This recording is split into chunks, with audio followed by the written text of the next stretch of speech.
8 October মধ্যরাত রাজধানীর মৌচাকে ফরচুন শপিং মলের তৃতীয় তলার বাথরুমের গ্রিল কেটে সম্পদ জুয়েলার্সের প্রায় 500 ভরি স্বর্ণ চুরি করে একটি সংঘবদ্ধ চক্র।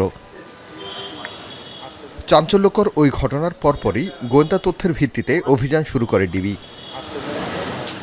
প্রথমে চট্টগ্রাম থেকে শাহিনকে গ্রেফতার করে ডিবি।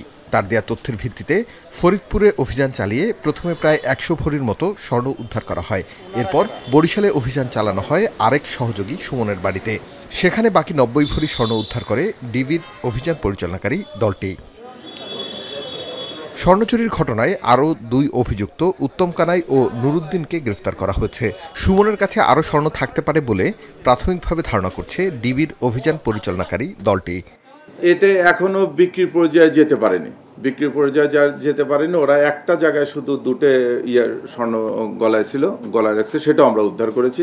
এখনো আমাদের একজন আসামি গ্রেপ্তার করতে পারিনি। আমরা তার গ্রেপ্তারের চেষ্টায় আসছি।